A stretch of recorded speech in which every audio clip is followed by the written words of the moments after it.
I know it's not a show, but let's do it one more time. How are we doing? We doing good?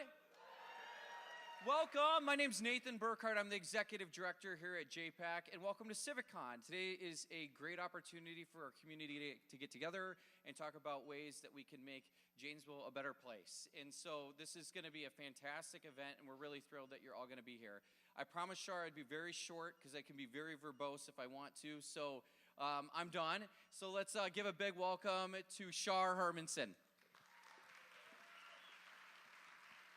Thank you all. So I want to just take a minute to welcome the elected officials who are here tonight. So if you all could stand up and we could just notice your presence. We have Heather. Thank you. Thank you all for your service, and thank you for dedicating time for this conversation tonight. I'm a pretty excited person today. We've been kind of talking about this for a minute, and now it's here. So there's a lot of places that you could be tonight, but you chose to be here and be a part of the conversation. I'm Shar Hermanson, President and CEO of Forward Janesville. And some of you might not know what Forward Janesville is. So we represent more than 620 businesses in the greater Janesville area. And if you put that in perspective, if you live in Janesville and you have a job, or you're employed, or you have a company, we represent 40% of all owners and employees in the city of Janesville. So if everybody here were still working and not retired, 40% of you would be members of Forward Janesville. So that's a pretty good number. When the opportunity emerged to host the first ever CivicCon, we were very excited to bring this to the entire community. So you don't have to be a member of Forward Janesville to be here tonight. So thank you all for coming. Forward Janesville is the Chamber of Commerce, and we are the private economic development organization for Janesville. And I just want to take a minute to recognize some really big wins that Janesville has had over the years. And one of them is right here at the JPAC. JPAC is a win. This was a school, and now we have housing here, and we have this amazing performing arts center that you can all enjoy. We have the Woodman Sports and Convention Center that is now open, and I walk in it every weekend just to be nosy and see who's using it, and there's a lot of people using it. And the kids, when they get out of the car and they're like, this is where we're playing, the smiles on their faces are worth more than gold. It's amazing. We're going to get the Boys and Girls Club up and running this year. That's coming. We'll have the Children's Museum, but if you think back a couple years, we rebuilt HealthNet. We have Arise downtown. We have the beautiful farmers market. So Janesville has a lot of wins, and sometimes we forget about them because we're kind of grinding toward the next thing. But I just encourage you to think about things that we have done together. This is not the first time that Janesville has sought an outside expert to build and grow, and it's not the first time the Chamber of Commerce was part of that process. In 1920, more than 100 years ago, John Nolan, a renowned landscape architect and city planner, was hired to build a park and development plan for Janesville. He built a plan which now provides Riverside Park and intentional green space, so we have 39.4 acres of parkland for every 1,000 residents, 4 times the national average. 56% of our residents live within a half mile of a park. And Norland's spirit and community planning are part of tonight's civic engagement. In making cities design matters, we get to explore what's next for Janesville. As Forward Janesville, we look to bring together and host a presentation with amazing subject matters like Victor Dover and Joseph Cole that you'll meet tonight. They've been in town for a little while and they've driven around, so when you have asked questions and talked about Center Avenue and Woodman's, they know what you're talking about. The mission of CivicCon, I just want to take a minute so that you can understand what this is. It's a civic conversation where we're going to get to learn some new things together. So people have asked me, what do we expect? I don't know. I haven't been to CivicCon yet. We're all going to figure it out together. But the sole purpose of it is to educate the community so that we can have an informed conversation, so that we get the desired quality of life. Next, I want to make sure to introduce the event sponsors, because without the sponsors, this would not be possible. Forward Janesville is a nonprofit, so we didn't just have this in our reserve account and decide to pull it together. So first on the list is Quint and Rishy, and I'll talk about that more in a minute, but the Janesville Gazette helped us. Jack and Jenny's, Ryan Inc., Tobin and Oakley Ryan have also been supporters. So Quint is going to come out and talk to you for a little bit, and if you don't know Quint, he had the foresight to bring this together. He founded CivicCon in Pensacola to build and sustain community engagement. You would know him as a Janesville resident, owner of the Bodacious Shop, Block 42, and he's going to be opening Block 41 with the Great Harvest Bread Company. Quint was a special education teacher for 10 years and attended UW Whitewater. He also became the director of marketing at Mercy Hospital, where he laser focused his career in understanding employee satisfaction and employee turnover, and developed systems to make complex problems simple.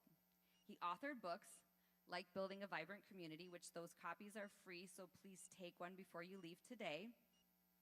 He has podcasts, white papers on many of these topics. So Quint, thank you for being here tonight, and if you'll come up and talk to us for a few minutes and introduce our guest, I would really appreciate it.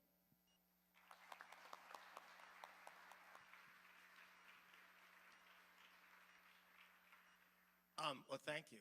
What a great example of a community that wants to be better.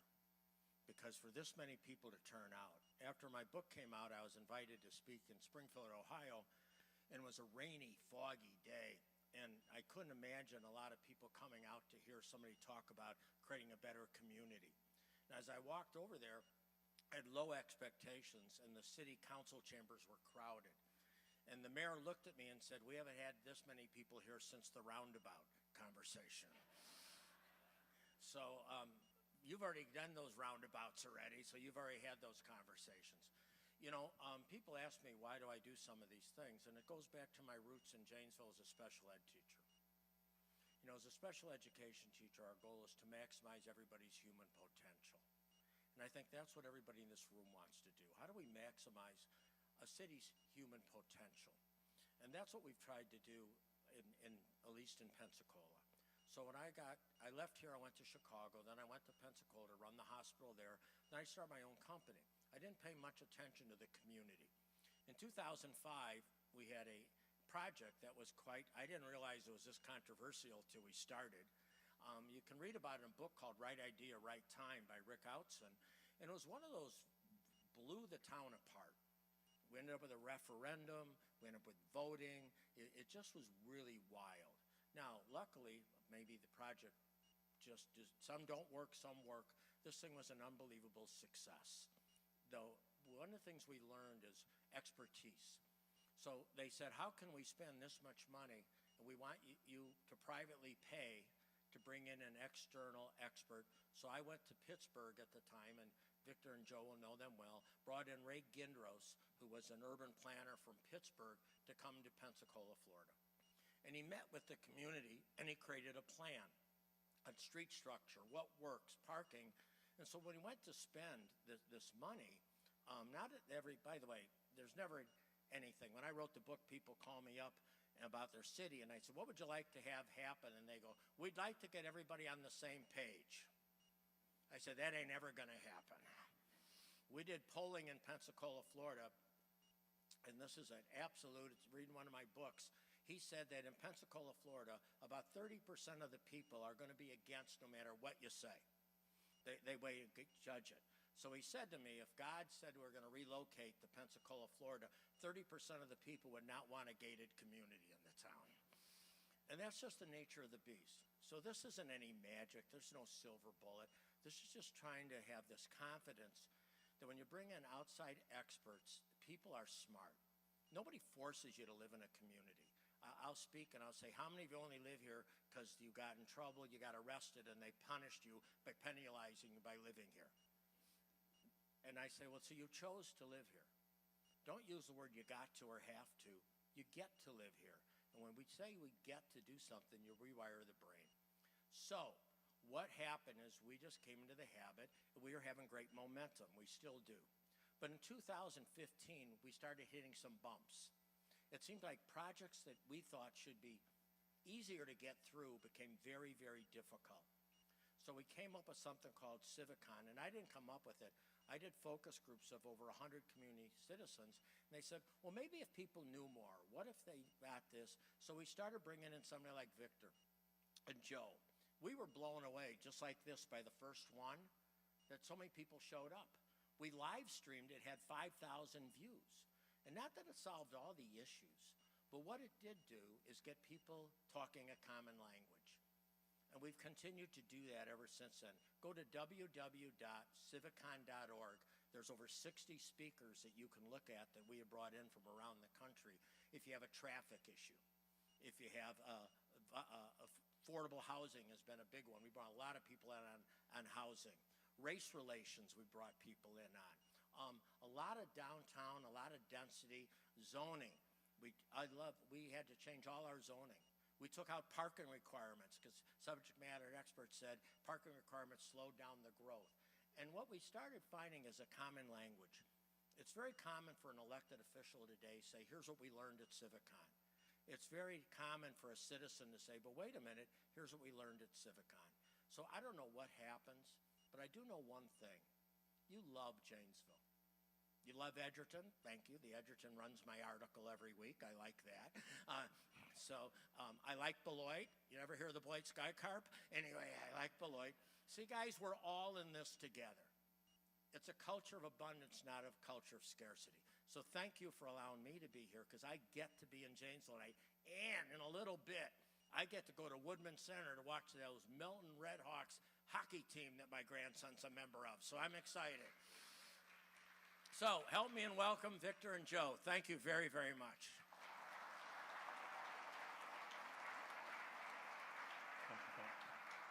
Thank you, sir. Thank you, sir. Well, I have to tell you something about me and Joe that if I don't tell you this, you wouldn't know it. We actually, let you know a little secret, we have the best job in the whole wide world. Because what we get to do is go all over the country and help communities figure out what they want to be when they grow up. We get to draw pictures of things that aren't quite there yet and say, how about this? No, how about this? And that's what we end up finding ourselves doing as we move around the country. Now, by now you've heard enough of my North Carolina accent to say to yourself, you're not from around here, are you?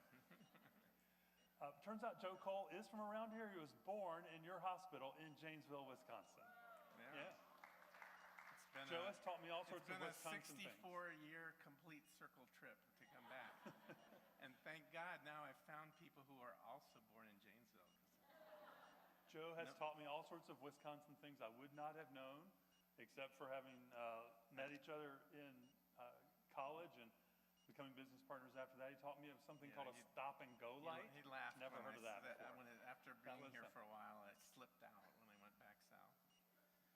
But no, it's great to be here, and I learned most about good urbanism and good neighborhood planning actually from many summers in Wisconsin and knowing Milwaukee and some of the smaller towns around.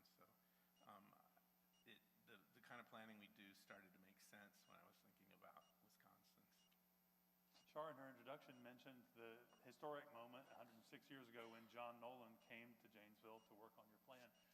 For us, for people who do what we do as urban designers and town planners, John Nolan's like the patron saint of our profession. And of course, he was a son of Wisconsin. He grew up here and was, before he became a landscape architect and then a city planner, he was involved in higher education and promoted something that in Wisconsin in those days they called the German model, which was the idea that education was the key to progress. And you should nurture the institutions, which of course your strong university system and your strong public school system, and then let that knowledge and experience that people are gaining in the classroom find its way into leadership in implementing the better world. Now, it was called German model, but they were already doing it in Massachusetts, and they were doing it perhaps at the University of North Carolina. But it was a breakthrough thing for our country when that became a common practice. Now we take it for granted all across the country. It was a Wisconsin innovation. Now, education is the point of tonight's event as well. We will, I apologize in advance, probably show you a few pictures of Janesville that are not as flattering as others, just in order to provoke you a little bit use our naive, fresh eyes as people from out of town to show you yourselves or your place in ways you might not normally see it. But we mean that with all affection when we do it, so I apologize in advance if we tease you just a little bit. The whole point is to provoke you to realize that you can make the town you want.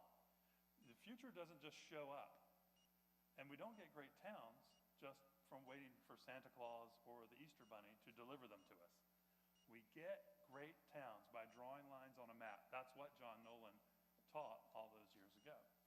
So just a little bit about the way we work. I always call the work we do being in the before and after business, because a lot of what we do is help people visualize places they know well in a new light with a forward-thinking eye, how it might be changed. And they begin to realize that the place they thought was all built already actually isn't done, that it can be enhanced, that they can squint and look at that place that's not quite right yet and imagine visualizing change before it occurs, how it could be made better. So a lot of times that means going to places that turned out to be brittle economically and didn't have a long lifespan. Remember Sears? Remember Kmart? Remember Circuit City? Remember GM. Linens and Things? Remember Sports Authority? I could keep going. But a lot of those places really need to be reinvented, even as you are reinventing your mall up on Milton with the innovation of the Woodman Center. And we hope that as you do that, regeneration, the rebuilding on sites that you've already got, the ultimate recycling process, that you begin to build confidence. And then you make places that last a little longer than the first round. You know, that some of the commercial strip, for example, those one-story buildings poking out of parking lots, those are temporary. They are there just to hold the land and produce a little bit of income, to pay the taxes on the land until the day when a higher and better use comes and the town gets there. So all of those things will likely change. Now, some of that work involves thinking about the space between buildings. As trained as architects, we tend to think about buildings and the spaces inside them, of course. But we learned that what matters more is the spaces between them. And so here's an example. This is in Panama City, Florida, not far from Pensacola. Harrison Avenue is their main street. They rebuilt their main street after the disaster of Hurricane Michael. So just a few years ago, that place was the disaster on the far left slide. And now, in short order, they have turned it into a place where a lot of people wanted to be. We find these days that there are children there and families, large numbers of people in a downtown that essentially had been abandoned by its customers. And we've discovered people going there to get their prom photos. There's a little plaza with a new town clock restored and put in that place. They're posing for Instagram pictures, pretending to be the Beatles on the sidewalk, on the crosswalk there.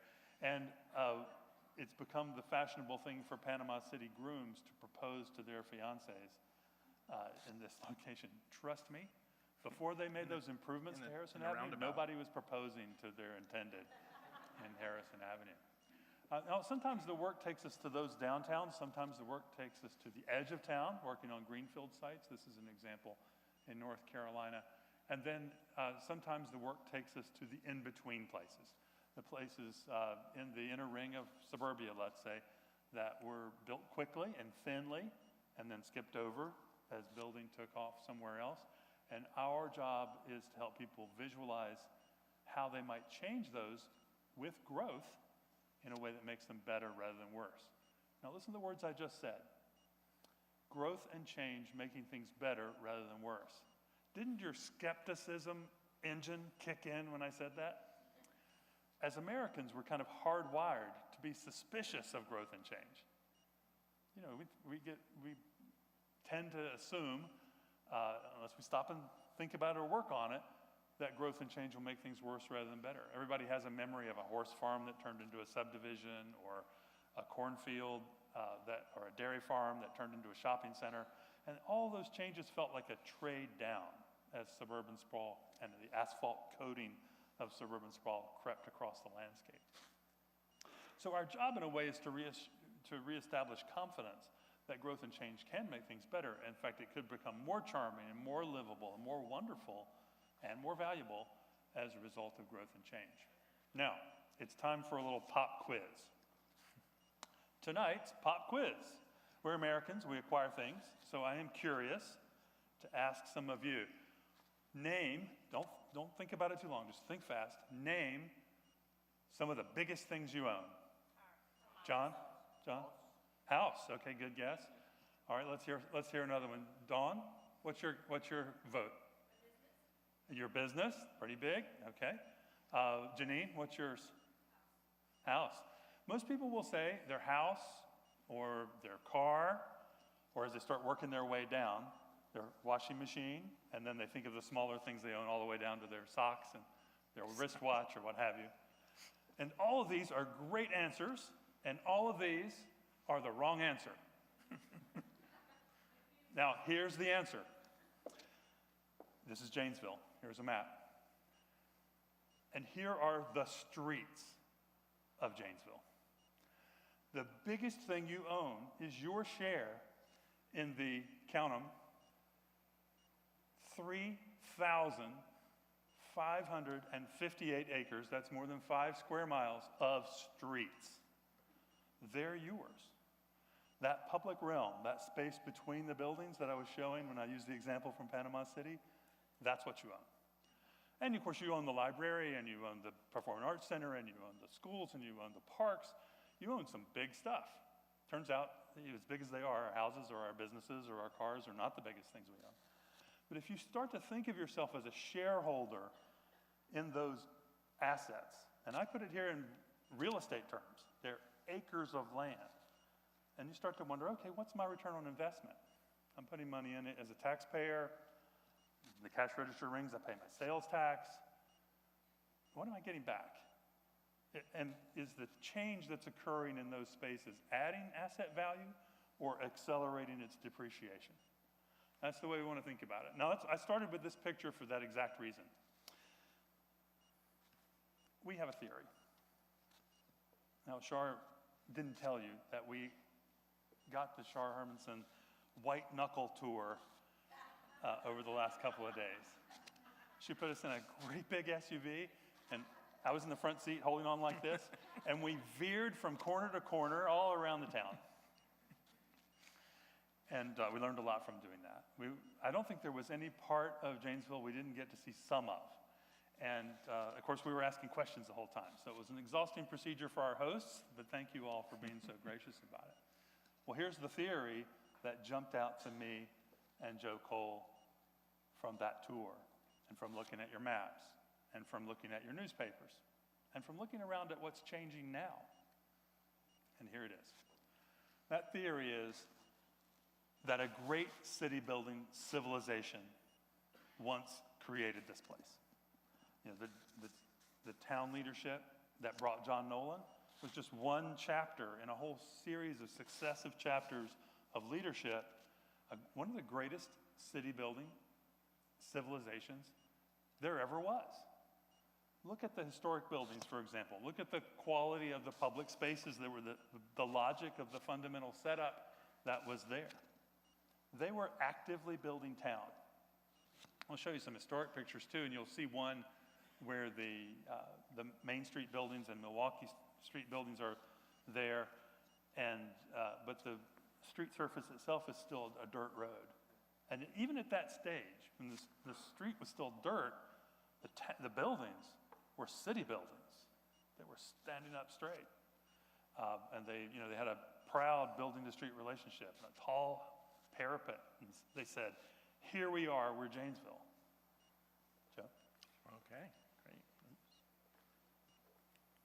So, Middle button. Middle button. Okay. So, what I like to do, and I'll probably talk a little bit faster than him since he's from the South, is I like to look back, because I know that everybody here is really smart, and you've been thinking about your town for a long time, but generations ago, there were also really smart people looking back at their town. So it's good always to look back to see how we got to here from there for two reasons. One is so that we can also see if there was some wisdom in some of the efforts they were doing. But also, we know that cities just naturally change over time, and they're going to change whether we do nothing, and they're going to change unless we actually take initiative and make it change into the things that we want to. And so the first thing I like to do is take a look at the older buildings and what they were doing, and also, I think I'm hitting the wrong button here. Middle button.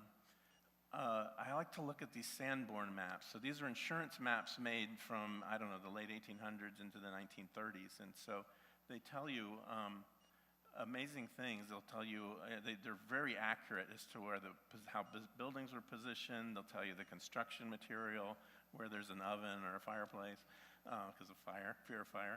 But they also tell you the uses that are inside. And so I typed over, because I know it's hard to see, and I don't know if everybody can even see them. But the kinds of uses, there's a lot of drugstores. So I guess folks didn't know what was causing their illness, but there was a lot of things for sale to treat them. And so Kind of like nowadays. but just on this one block in the middle, there's like drugstores, the Five and Dime, 2 saloons, not only there's a bakery on the next block, but there's a confectionery, so there's a distinction there. Consignment store, grocery, a crockery, that's where you got your dishes from, and a cobbler to fix your shoes for you because you did all your walking. So I thought it would just be fun to play around and say, okay, how many, can you actually stay on a block and get all of your daily needs within a short walking distance? So I invented this idea that there's this pharmacist, and he just came in from school in Madison, and he's renting a flat in one of the apartment buildings there. And then, so he's starting his day. He's got to go pick up his laundry, which happens to be the same building that Forward Janesville has their offices in. So again, once again, the use is less important as the building is worth saving. And so then he goes on, and because he's young and single, he goes to has breakfast before he starts his day, goes to the drugstore, works his morning shift, and then at lunchtime, he runs to the bakery to get something quick because he doesn't have a whole lot of time. And in the process also goes to the photographer who's on the second floor because he needed to pick up some portraits to then send to his mother or grandmother because that was the social media for the day. If you wanted your image out there, you gave it to your mother or grandmother to push their young son or daughter to meet, whether it's a business opportunity or romance.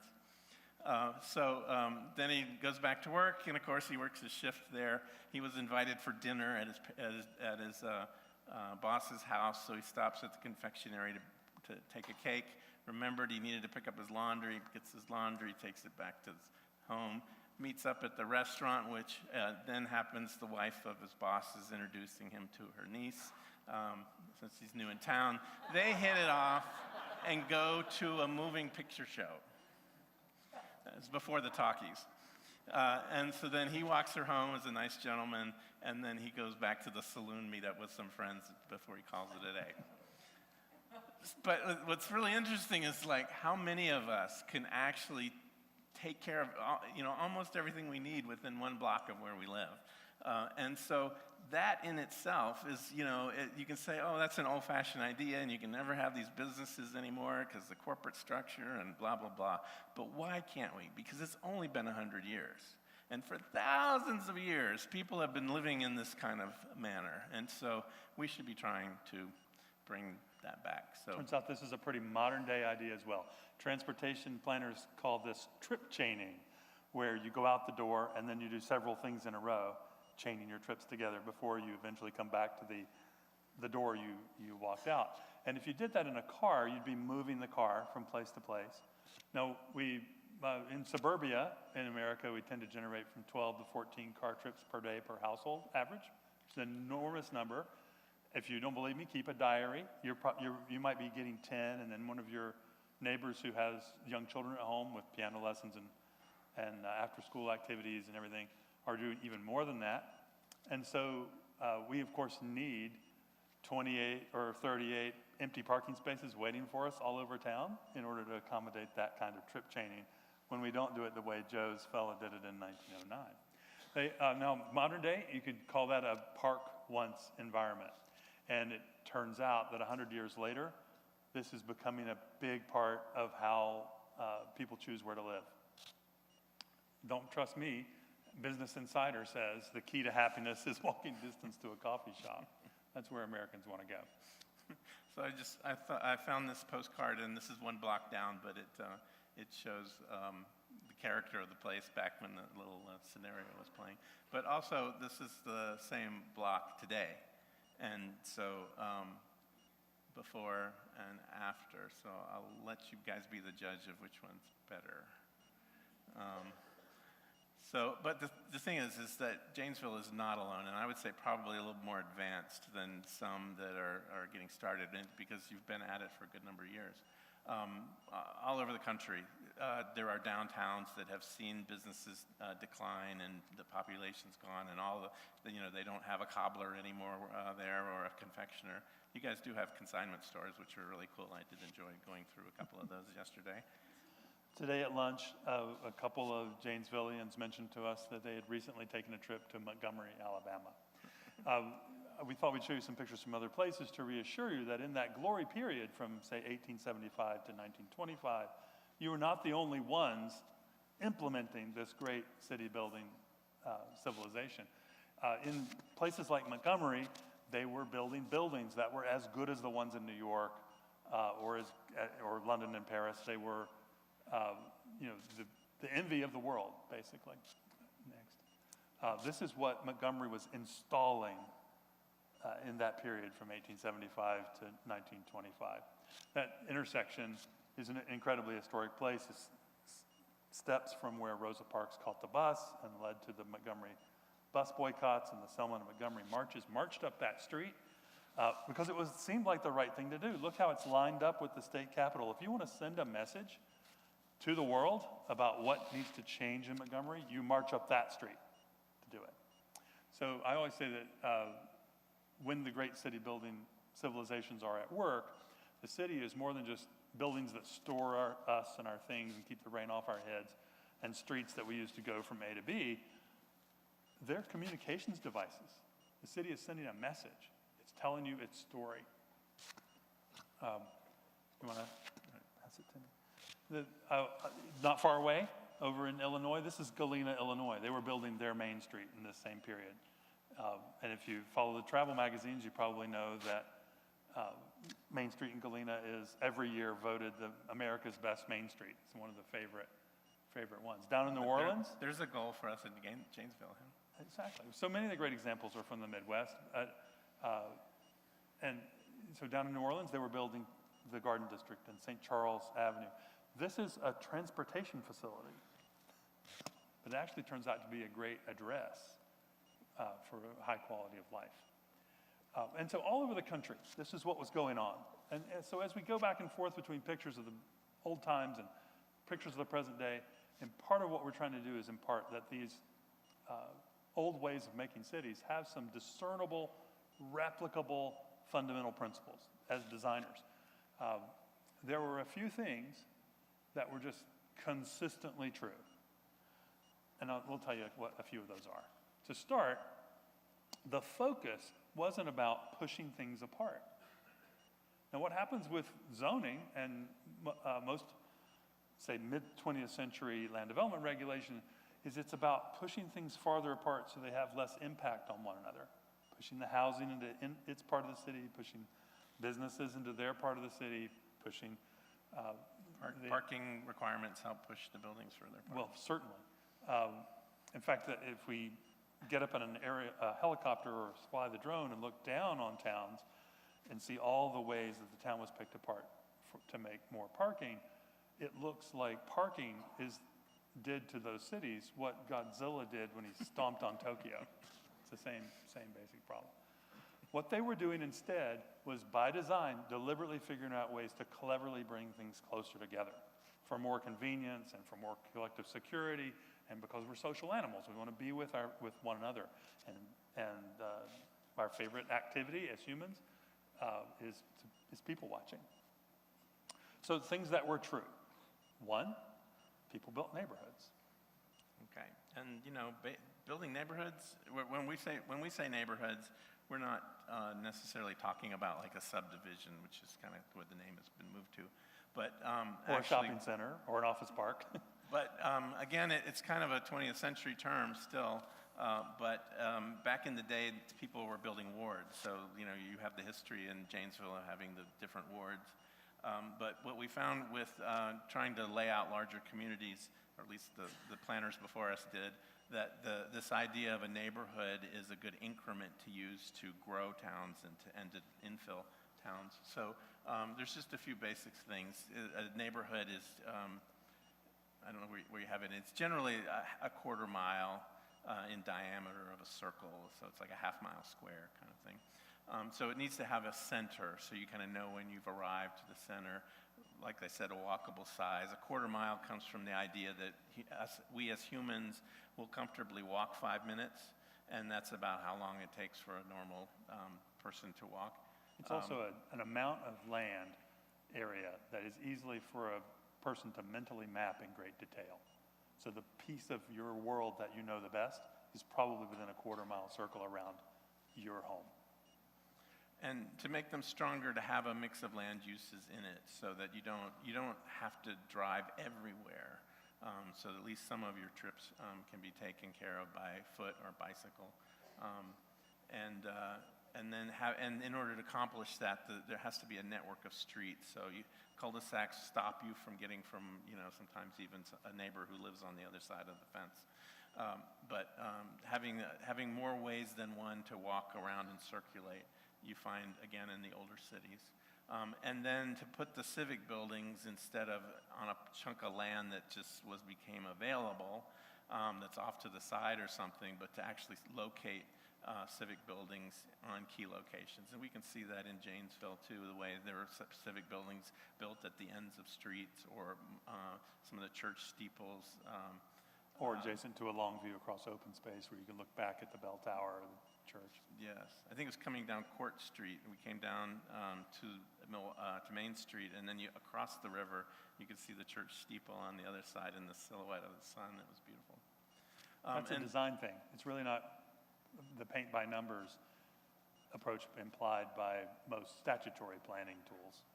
So in the 20s, Clarence Perry, who was tasked with kind of laying out the suburban New York as New York was expanding, had kind of come up with this idea with the center and the edges, and you put the commerce on the edges, and then later on, Doug Farr in Chicago took that idea and made a sustainable version of it, which is kind of cool.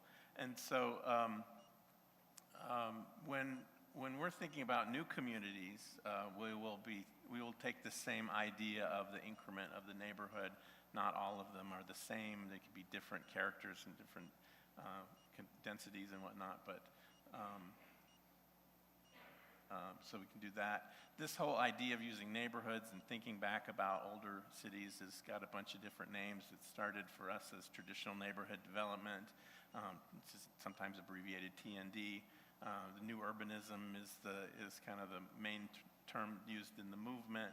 It goes by many different names. I think Satan sometimes goes by multiple names, but this is the heavenly side of planning.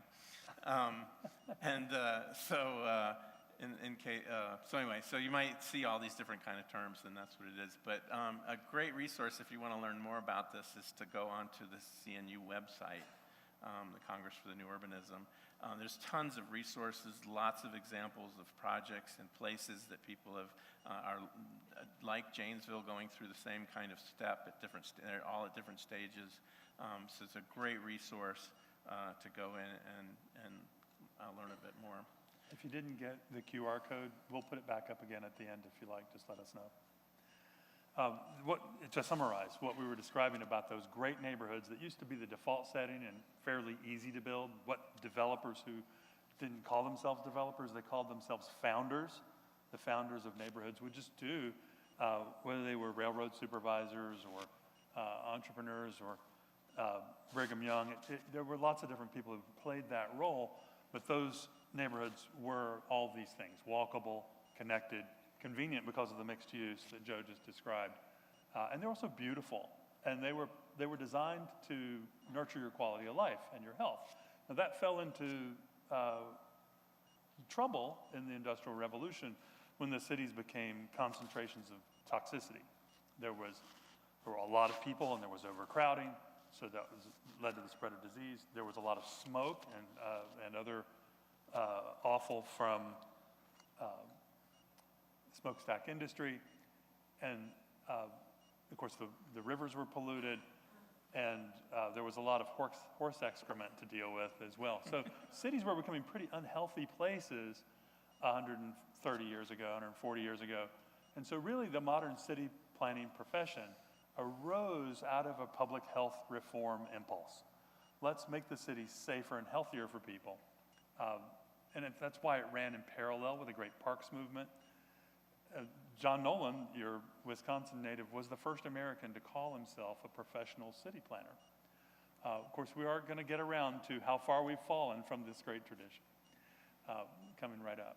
Now, we were talking about things that were true in all these cases, like neighborhoods. Another one is that we had street-oriented architecture. Yes. Again, not rocket science. One thing I was looking here at this. I was actually looking at a postcard of Janesville from an aeroplane from 1922, I think it was. And so it was showing the buildings. And then I was looking at, trying to get the same perspective from Google Earth. And so I could actually, it was really jumping out at me here in the center where a lot of parking lots, and thinking about how we lost a lot of the fabric of buildings. So I just used a little photo montage to kind of bring in the buildings that were once here in the 20s to fill that back in. And you can really see now how Main Street has got a good frontage on both sides, and Milwaukee Avenue, and of course Court has the courthouse on the side. Again, it'll zoom in. And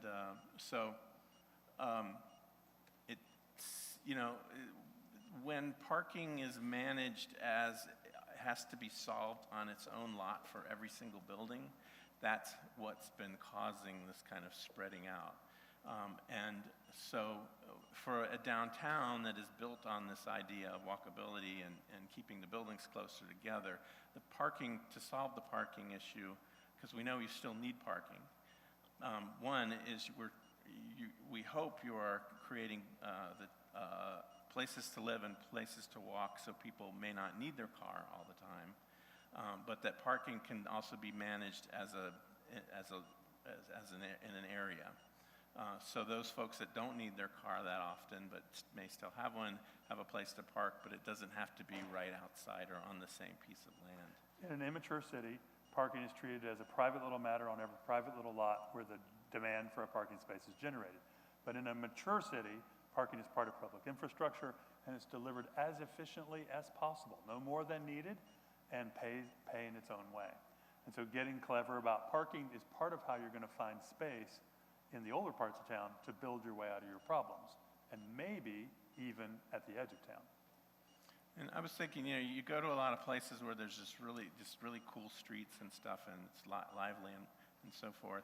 And I was just wondering is if you actually could build back in the areas that are now parking lots and build back this kind of character of the downtown, you might be attracting more tourism than any other city in Wisconsin, because you've kind of recreated this coolness of the way back era.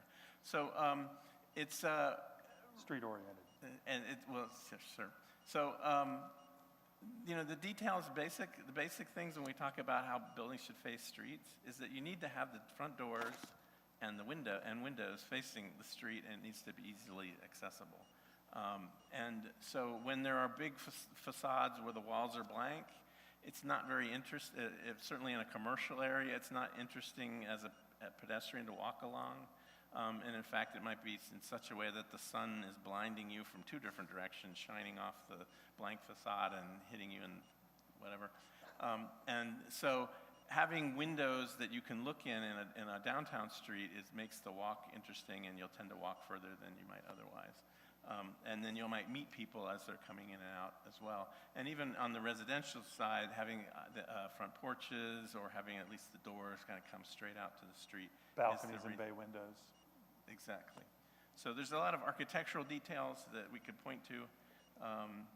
And then here in Janesville, this idea of having the sidewalk detached from the moving cars, the street, makes the sidewalk a whole lot safer.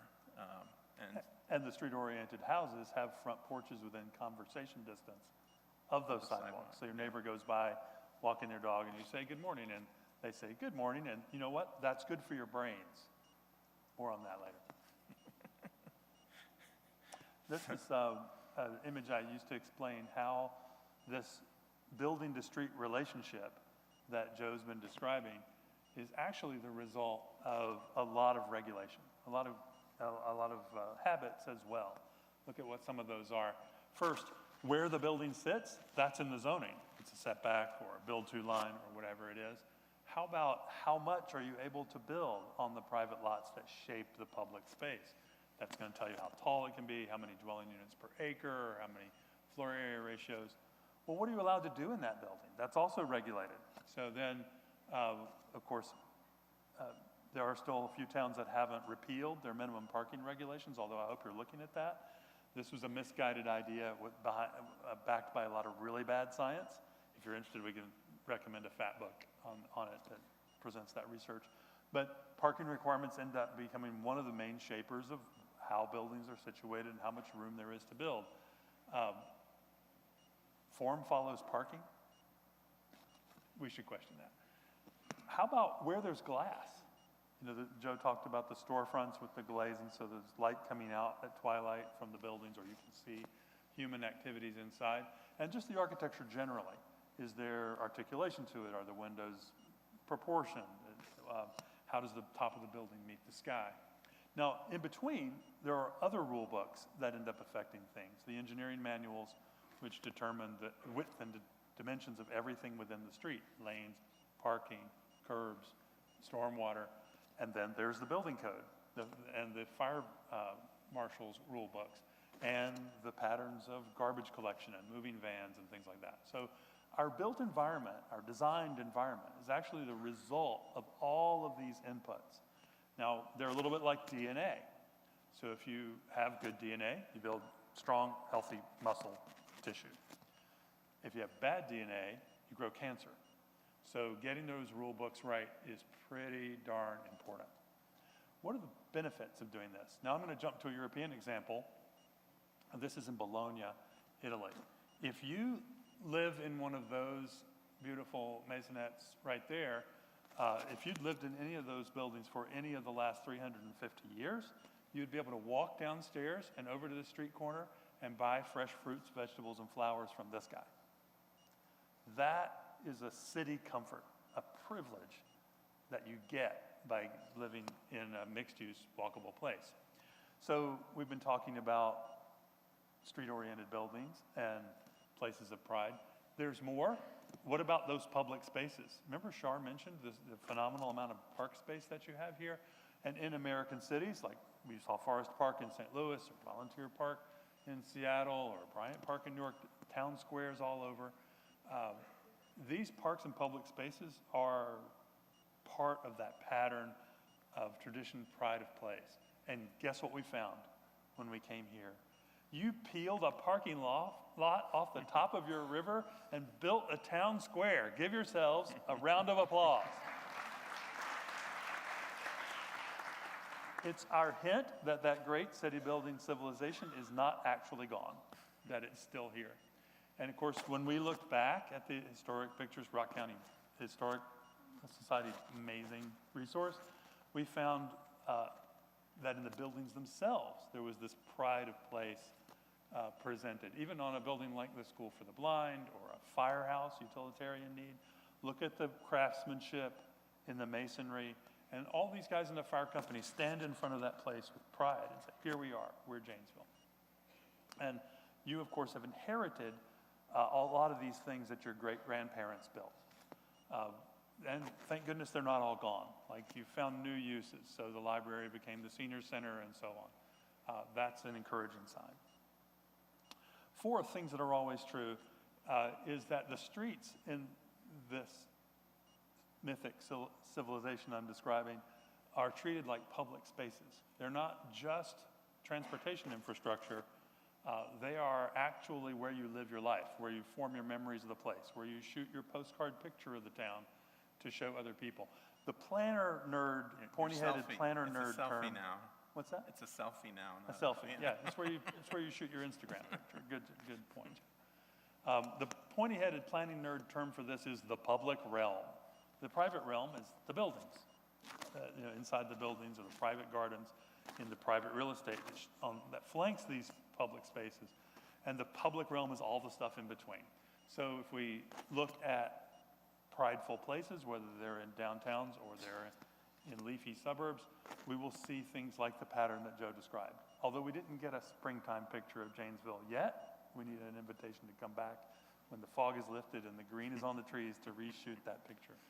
And by the way, this historic place right here, these old-fashioned, cottages with front porches in front of them, that walkable scene with the old-fashioned street trees and so on, this is new development.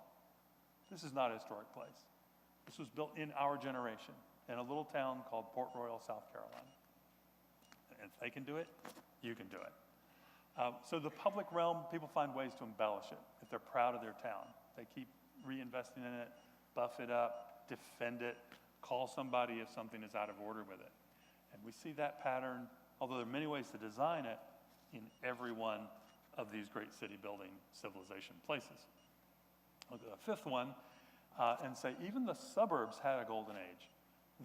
There was a time when the new development at the edge of town was green and tranquil, typically sociable and friendly and mixed use, and beautiful. And of course, America has many examples of this.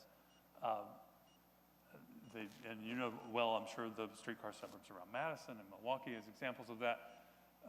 Here's Forest Hills Gardens, one of my favorite examples. Lovely. This is just a block and a half walk from the station square where you can catch the train and go across the region. And it has that pride of place even in new development in the suburbs. You knew this was coming. The next chapter in this story is what happened then, people forgot. Let's talk about what happened. After the 1939 World's Fair and after the rush to suburbia and white flight from the center cities and the great disinvestment in our historic cores and the spread of suburban sprawl, the public realm degraded. So the quality of those spaces in between buildings began to be thought of as, if at all, as an afterthought. And what about the building-to-street relationships? The street-oriented architecture is replaced with another kind of architecture where we enshrine on the fronts of the buildings just how much we love our cars. And by the way, this is the same density, the same land use, the same lot width, the same everything as the little cottages with the front porches that you saw in Port Royal, South Carolina. But this is what happened after that great amnesia set in. And I have to tell you, it wasn't just other places. It happened to you too. So not to pick on any one particular neighborhood, but we found exactly the same symptom in late 20th century development here in Janesville. It was a lot of things at once. It was spreading out. It was then turning to the assumption that one would make a car trip for everything, every time, usually one person driving alone. And so we would need to widen the roads to try and keep up with the ever-increasing demand for traffic capacity at peak hour. And then, of course, our cars are motionless 96% of the time. Speaking of assets we should think hard about. So we need all this parking, or at least we thought we did. And then we hollowed out a lot of the places that were already done. So the result of this on a national basis was quite profound. Like they say, a funny thing happened on the way to the Forum. A funny thing happened on the way to Milton. On Milton Avenue, you can see exactly the pattern I'm describing. What happens when the engineers assume that wider and faster roads are better roads in every case?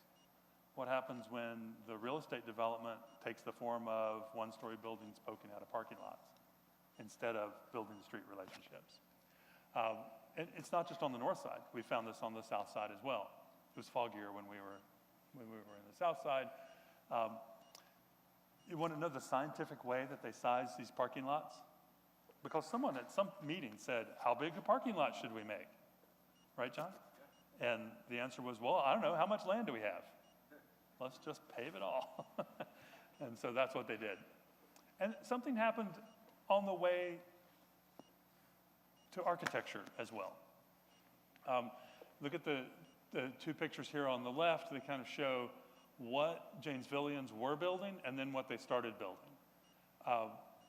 Places of local distinctiveness, and then places that are more like machines and more anonymous, and honestly indistinguishable from everywhere else.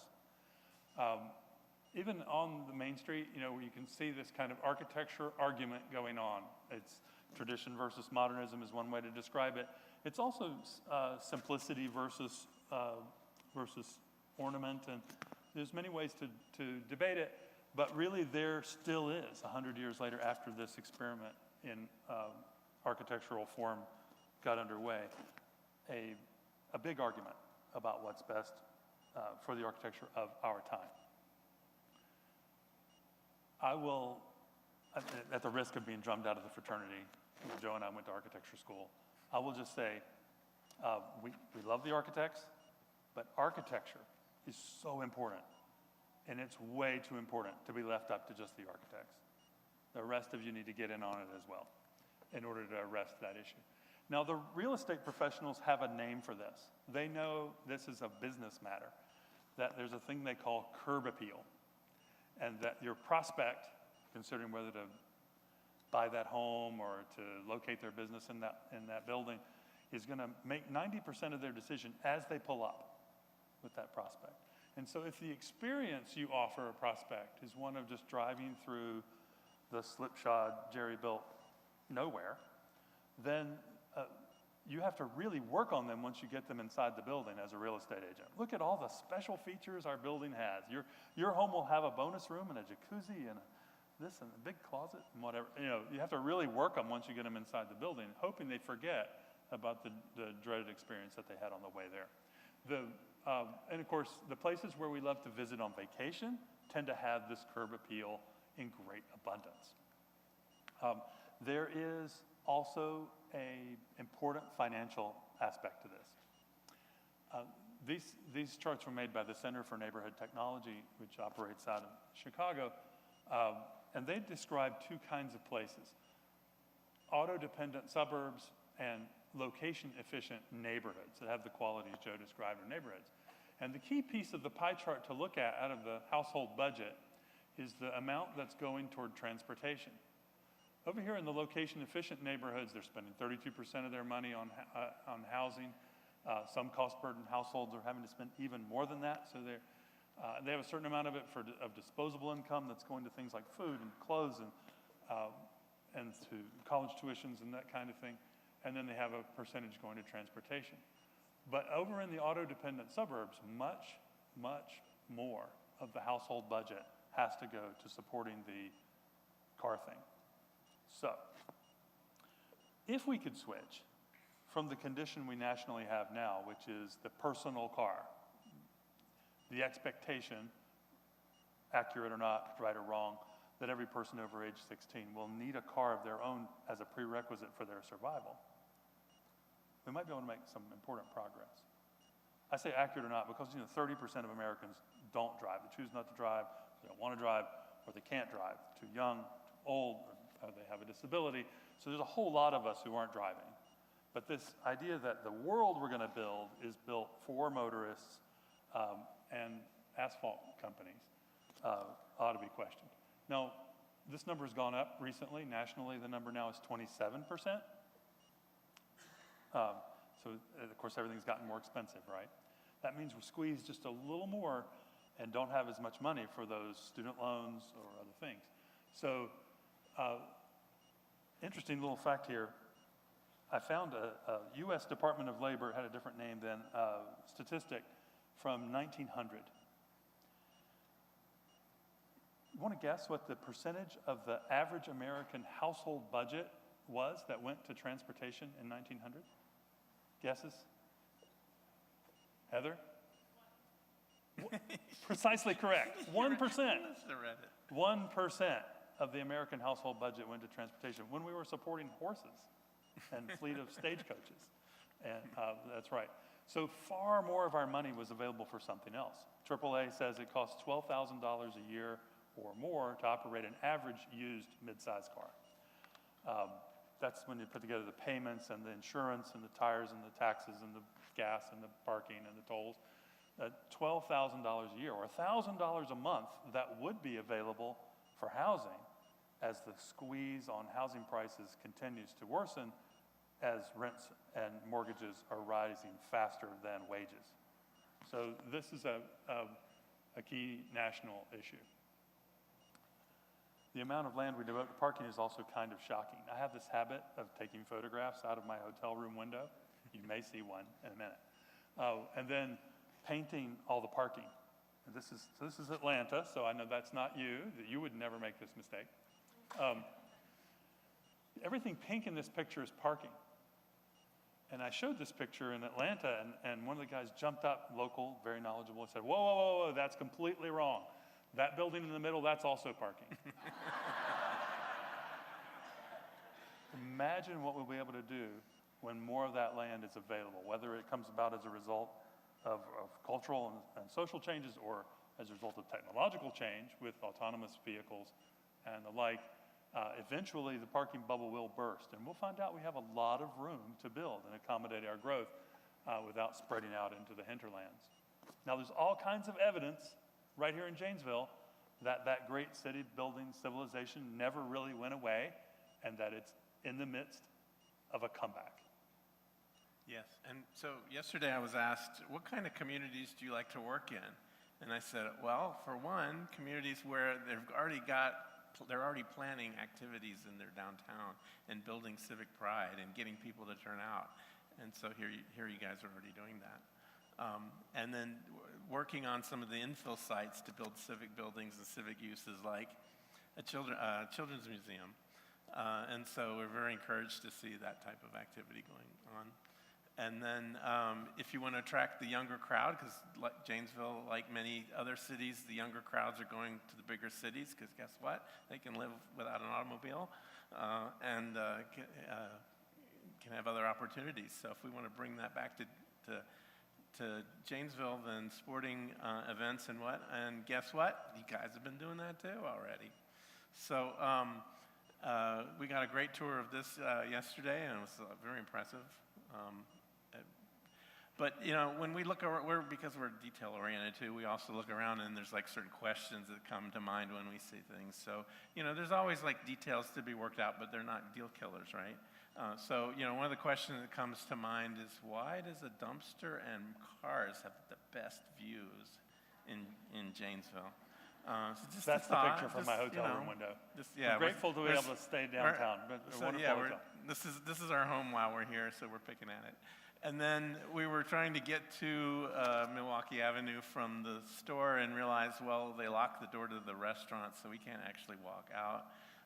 And so we thought, well, let's take the river walk, and then realized there is no paved path between the parking lot and the porte cochere onto the path. So from the front door of the hotel, you can't actually get to the river walk without walking through the mud or walking all the way around the building. Yeah.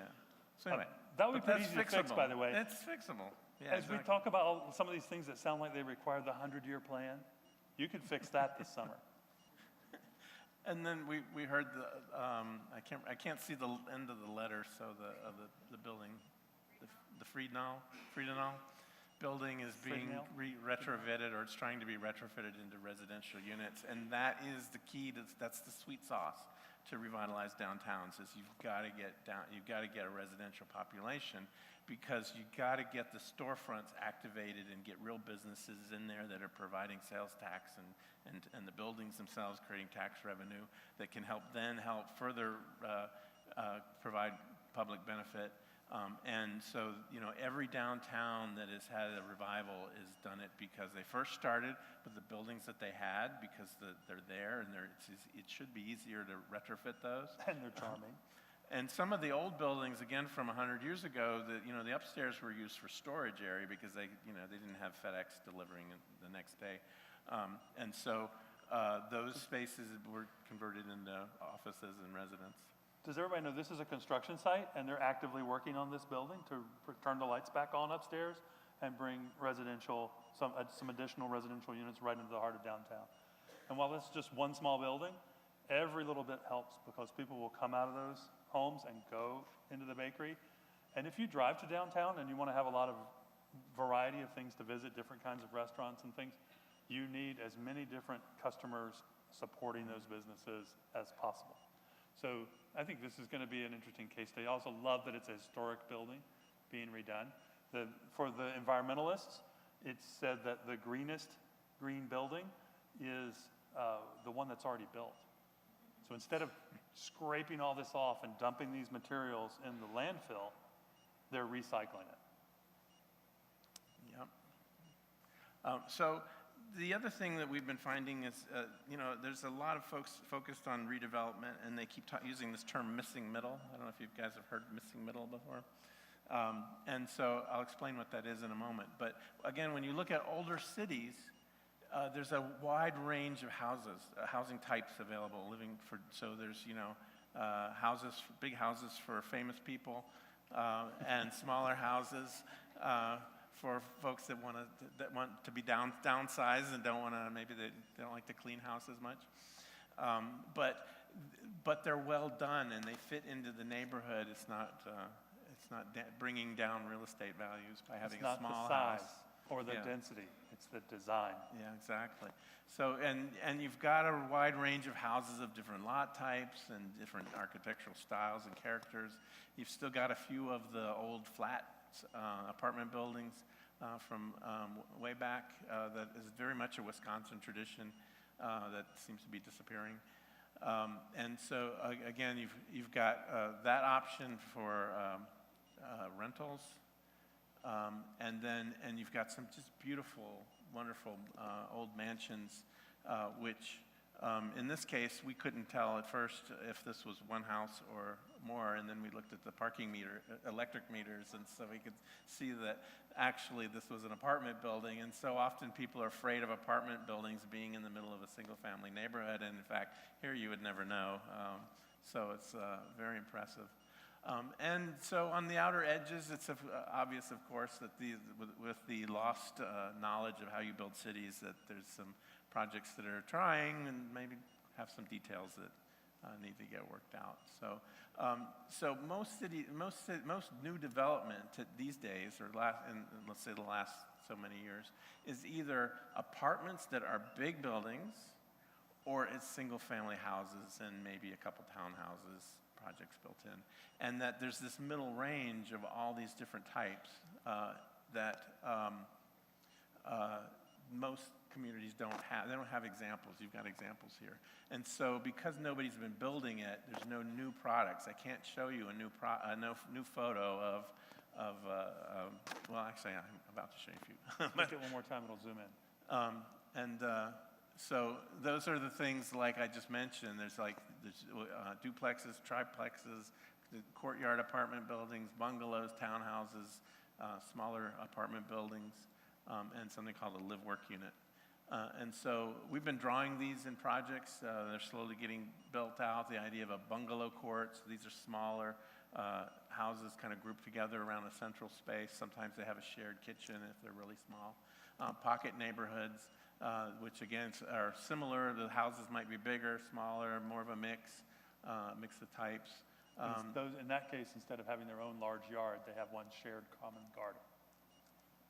There are developers who are purposely mixing single-family detached houses with apartment buildings, and they're making the apartments in buildings that look like mansions. So, again, the character all fits. And accessory dwelling units, again, is a great way. It's for younger folks looking for a place to stay or live, or maybe it's one of your children coming back that want to come back and live in Janesville. that they can have some independence. I know in Miami we've got quite a few places where the homeowners move into the accessory dwelling and then they rent out the big house as part of their retirement plan. And then the idea of a live-work unit, it's pretty much the same as a townhouse, where the ground floor would be more of a shop front, and then you'd have apartments up above. Again, another great Florida tradition, but with a fancy new term. There's a big opportunity before you as you begin as a community to update your old rule book, the zoning code. The zoning ordinance going through a review, and there's drafting going on to update your zoning ordinance, which is very encouraging because that's a chance to reset some of that DNA. Now the question becomes, if you wanted in order to deal with our vastly changing household types and the economic issues that I talked about, to encourage missing middle housing, where would you do it? Where would you even be allowed to do it? So we made a map of all the places which jump out in the zoning code as eligible for residential. And it's a lot of the city. Then we wondered, well, how much of that are you allowed to do any of those missing middle things, the townhouses or the duplexes or the live-work units or any of those things? Turns out not much. The brightest yellow color here is all the single-family detached house. That's what it's got to be. Or duplex. What? Or duplex. You can do duplex. So that leaves you with not very much land in which to accommodate change over time, especially as your households are changing. More about that in a minute. Now, we've been talking about things that are true and the details that matter. And one of the details is housing variety. Another one is streets. So I'll just give you a real quick food for thought about street design. I came to the conclusion that street design is the one thing we can least afford to get wrong, and it's the one thing gotten wrong most often. And that's because all these bad habits crept in, but it's recoverable. And there are a few things that you can look for every time that are always true in the places where people want to be. The places where you might be tempted to get out of your car and walk around or meet your neighbor. First, they have a shape. The street is like a public room where the building walls or the trees or the combination of the two make the walls at the vertical surfaces, and the carriageway and the sidewalks are the floor. Second, the streets where people want to be are comfortable. So they have features like street trees to give you shade on that sidewalk in the summer. And if they're deciduous trees, they lose their leaves and they let the low-angled winter sun in to melt the ice on the sidewalk and lower the heating costs of the building adjacent to it. The streets where people want to be tend to be connected to the rest of the system of streets. It doesn't always have to be a perfect grid. It's more like a web and less like a tree. Now, just to pause on that one for a minute, I want you to remember, you heard it here, two-lane roads carry more traffic than one four-lane road. So if somebody is saying, well, we've got to go do another road widening project, or we've got to have the big road here, they're telling you that they want you to overinvest in one and get less of a result. So the network is far more capable, has far more capacity than the tree. Now, how do we get trees in our neighborhood designs? Actually, it's in the rule book. This is a drawing from the cover of the Wisconsin Department of Transportation manual. And what it shows is local roads, collector roads, arterial roads, and freeways. That's the hierarchy. And if you study the diagram, the local roads might be connected to each other, but they're generally disconnected from the rest of the system. Like the new subdivisions that have one way in and one way out. We're just building what the manual said all over America. That, by the way, this big experiment was never given a field test. It was implemented in a big way. And of course, the ultimate result of it is you choke on just a small amount of traffic.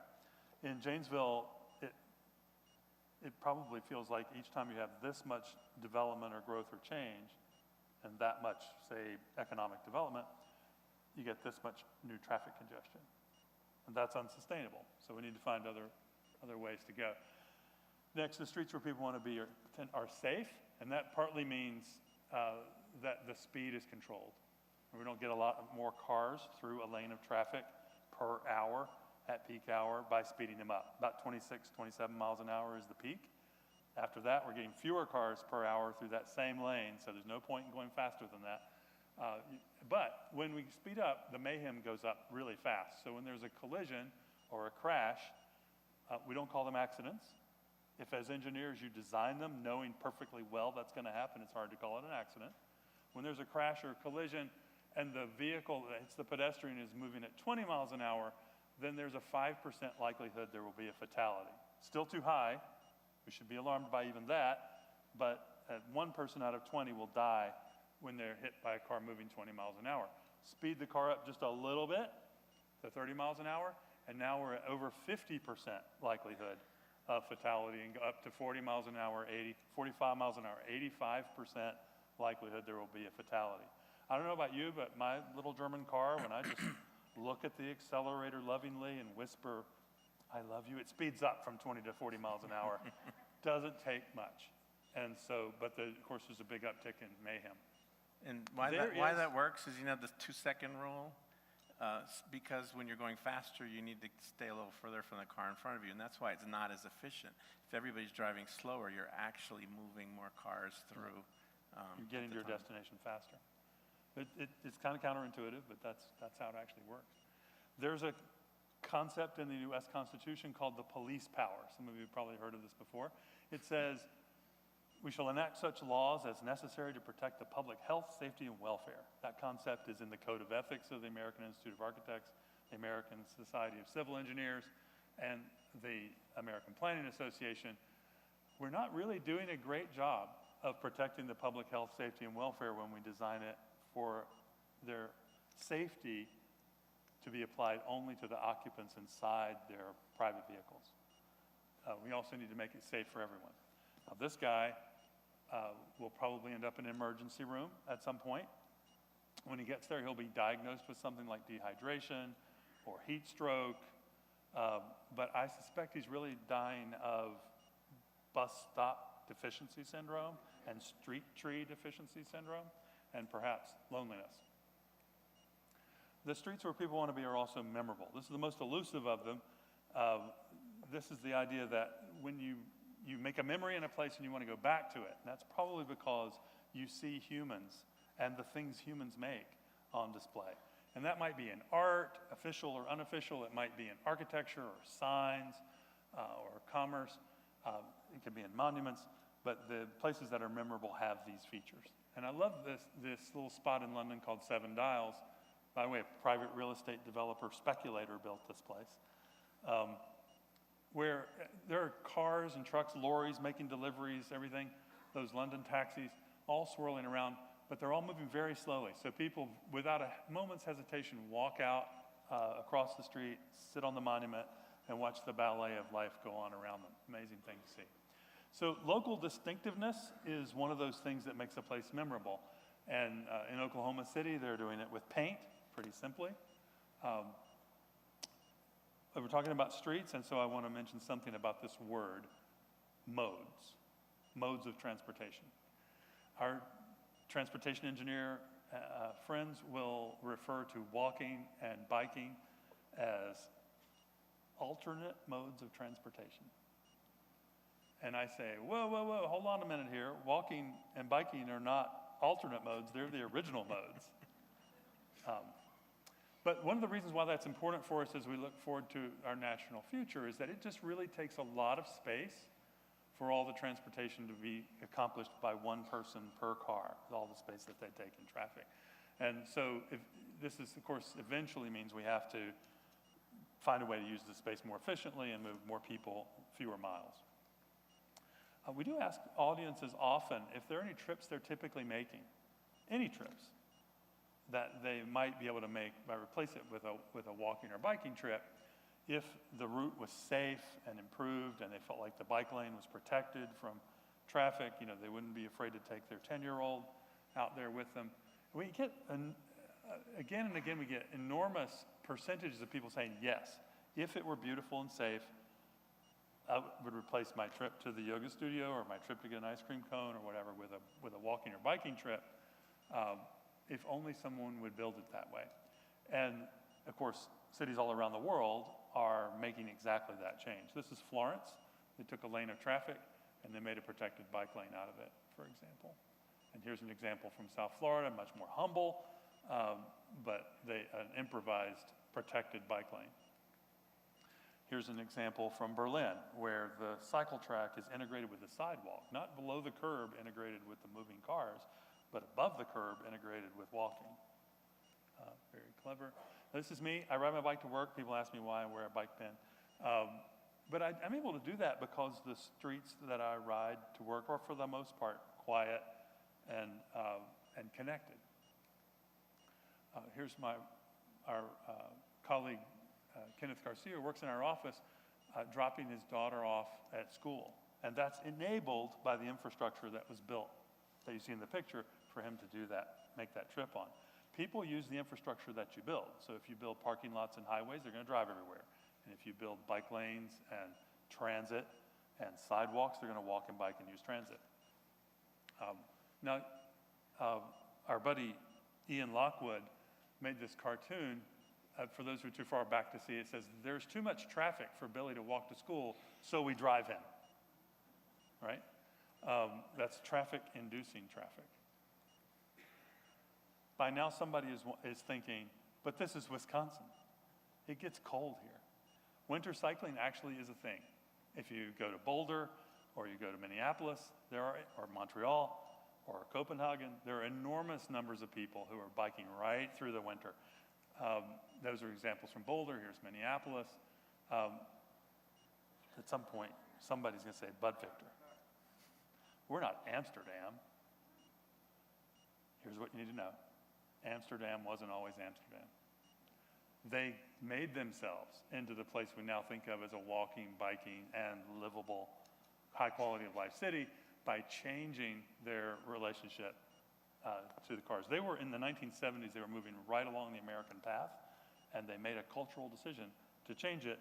And in just a couple of generations, that's exactly what they did. So before on the left and after on the right, they've managed to accommodate cars without being dominated by them.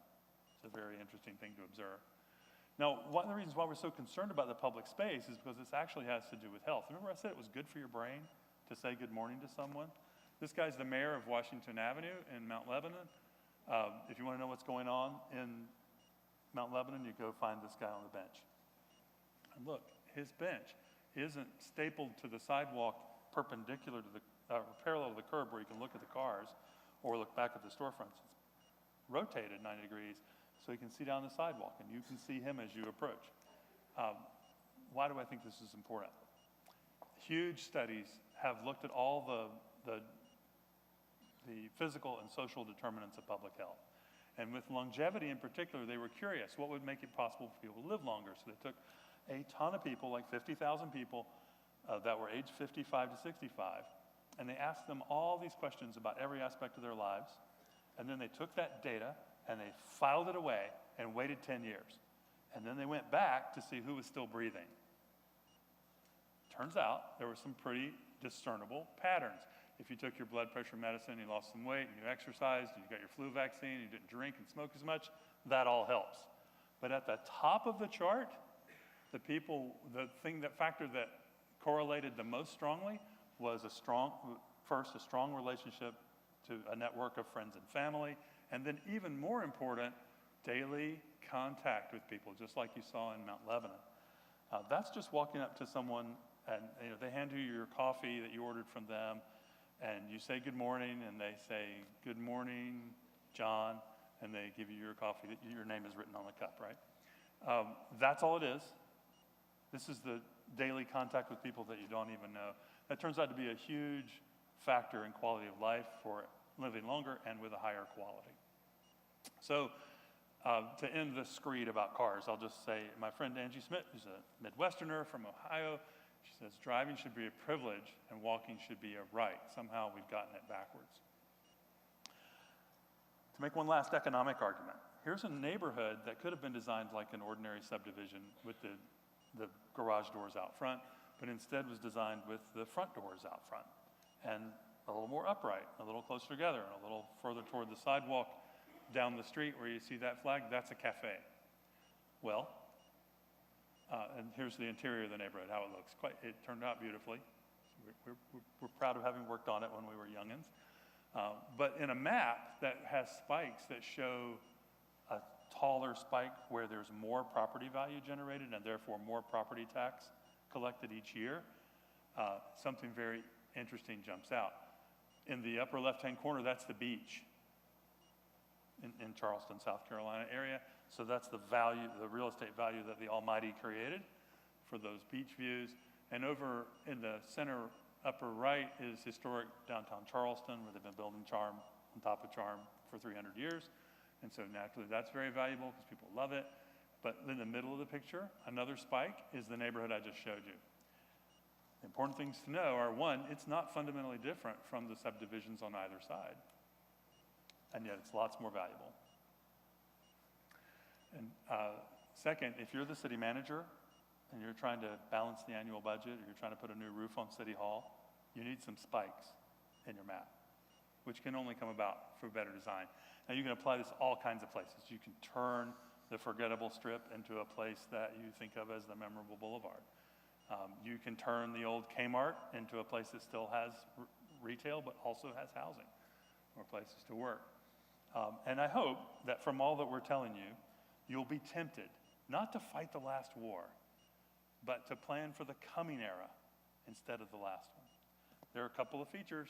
One we know is that there aren't that many Ozzie and Harriet households now. In the 1970s on the left, it might have been 80%, and nowadays it's more like less than 20. Ozzie and Harriet was, for the younger folks, was a situation comedy about an American nuclear family that lived on a subdivision house. Those are the sitcom households that we don't generate anymore. The new households that are being generated are single head of households, double income, no kids, empty nesters, younger persons, individuals living alone. They all need a different housing format, and yet all that zoning is designed for the Ozzie and Harriet generation. Something to think about. What else is going to change in the immediate future? We know that technology is going to march forward, that we're going to have a lot of automation. So even as factories and small batch manufacturing come back, there's going to be a lot of automation to that. It's not going to have the same job implications it once had. We know that the work from home genie will not be put back in the bottle, at least not completely. A lot of people are going to insist on working from home in part of the day, part of the week, or all the week, or working from wherever they are. We know technology is creating autonomous and connected vehicles. How fast that will roll out is, of course, a subject of constant guessing, but it is inevitable. So all those things mean we should be planning for that sort of stuff. And the bottom line, pick the future that you want and design your town to give you that. Thank you very much.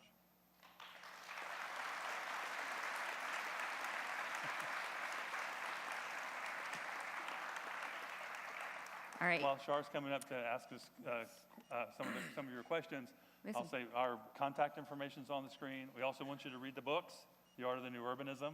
Don't buy one. Buy 100 of them and pass them out to all your friends.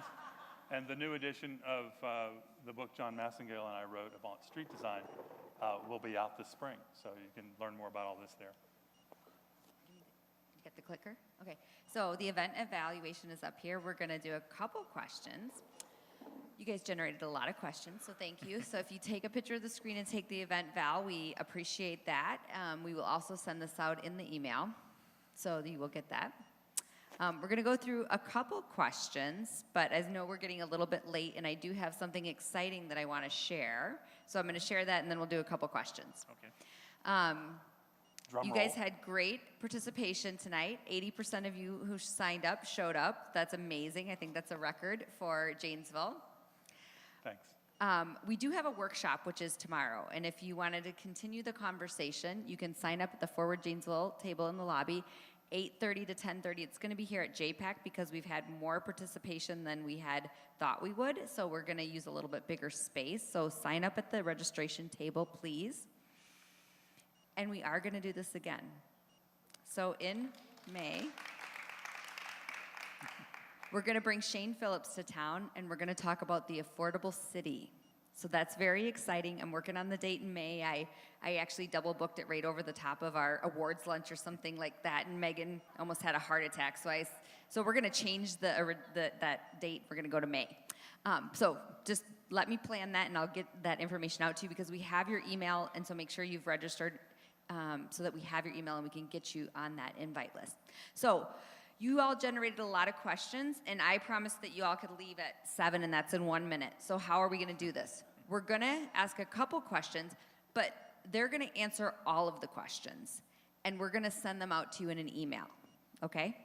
But here we're going to start with the first question.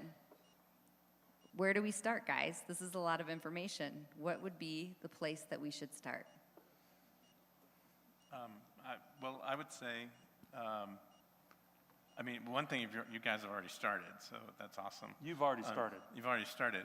But like what you've already been doing is you want to pick things that are tangible and doable, and so they're like projects. It's not, you have to set goals and deadlines, and even if you can't meet all of those, you still have them, and you can modify them along the way, and you prioritize them. So, and some things happen when there's certain things happen, like a certain group wants to come to town, or they find out that Janesville is now this cool place, and they want to come in, and then you can help try to steer them in the right place, or if it's a not-for-profit organization or something. It kind of comes and goes, but having a nice list and prioritizing and working on it, can't give up. All right, I have a really tough question. I've got some people that wanted to ask a tough question, so here's a tough one. Looking at all the beautiful renderings and designs Dover and Cole have created for cities around the U.S., I look at Google Maps, and it appears many of these places have created a watered-down version, marginally better than what preceded it, but not nearly as great as it could have been. Would you agree with the characterization, and why did the cities fail to make a big change? I'll let him do We that totally agree with that characterization. And we're pretty harsh critics of the built results. Our own work, too. Yeah, I think that we have learned that there are some projects which get diluted and implemented in a kind of half-hearted way, and there are projects which get implemented in a full-throated, kind of fully enthusiastic way. And invariably, the latter are the ones that generate more real estate value and weather recessions and downturns the best and turn out to be most resilient and adaptable to change. But so it's a lot about execution. This is the city planner's curse. We draw the pictures, the 100-year plan, and then we don't get to stay and put the bricks one on top of another that are necessary to build it. And so it really comes down to buy-in and execution locally. When there's some vision keeper that just burns with passion about making it turn out beautifully and well, they just kind of devote themselves to it, and they won't take no for an answer. They're like your personality type, Char. You don't take no for an answer. I learned that very early on. That is one of the things that makes a big difference. Last, you have to have a picture of what you're trying to achieve, even though you know you will fall short, right? What is your aspiration? What community worthy of the name would ever deliberately set out to create less than what it considers its ideal? So you aim high. In fact, that's what John Nolan said, aim high in life and work. And I think we should be doing that. I would just add that if you don't have the resources to pull, if it's a resource issue, sometimes it's just the folks creating it or doing it or need some guidance.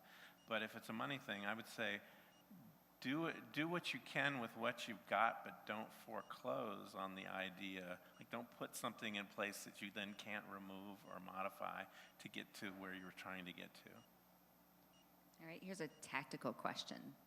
Milton Avenue corridor could be changed to inspire people to go all the way downtown instead of sticking close by and eating fast food. So what ideas might you have to have people travel to the downtown from Milton Avenue? Good billboards on the highway. I look at Milton and I see a connection between several places that are meant to be the multiple bright centers of Janesville. So downtown was the traditional one. It's the earliest one. should be the brightest one. But the areas on the north and go down center, the areas on the south side can also have strong centers, bright centers of their own, perhaps not as big and involved as the downtown. And so thinking about your city and your region in this polycentric way is a better way to think of it.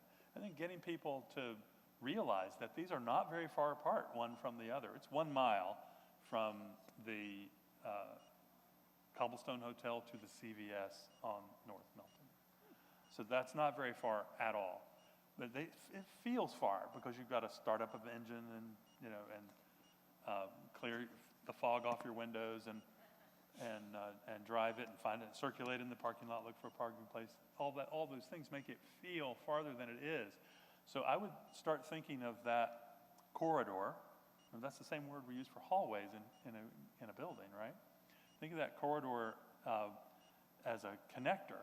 It's meant to make it easy for you to get from one to the other. And if the only way to make it easy is for everybody to do it in 1 car per person, they have to wear a car to participate in it, you're not going to fit very many of us. So that's a good place to start. All right, you guys got to go into Uptown Janesville, and you even commented that it's labeled Uptown Janesville behind the Woodman Center.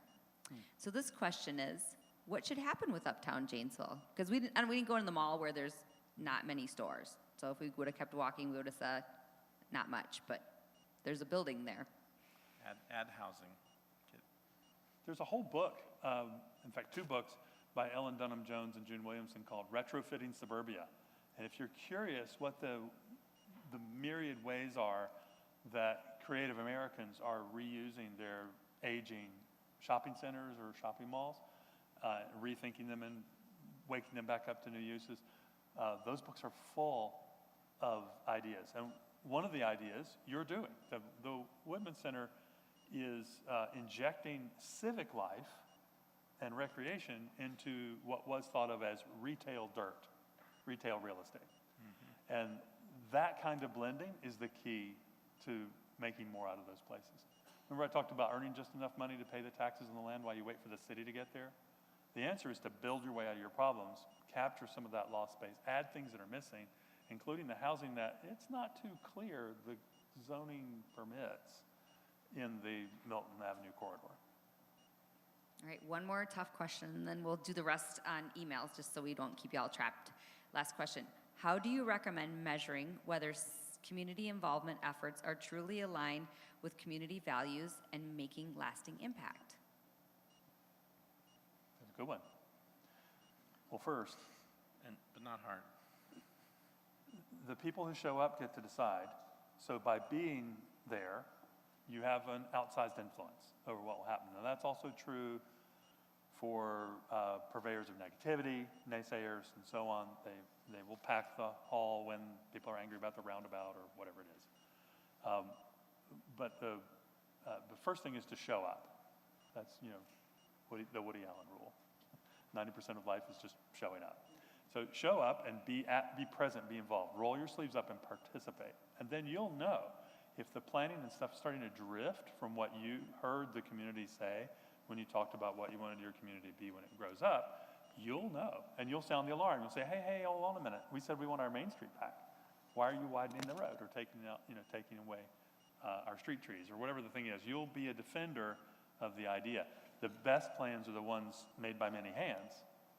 So the best antidote to dilution or to straying from the vision is to have a lot of people touch it. And then you can never, like I'm glad you're doing an evaluation for tonight, you can never survey enough.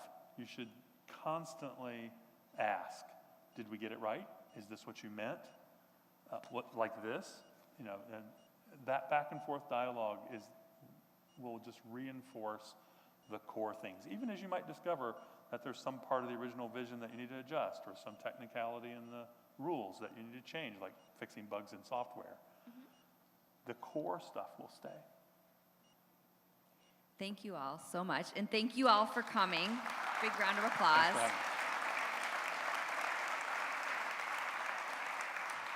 Have a good evening.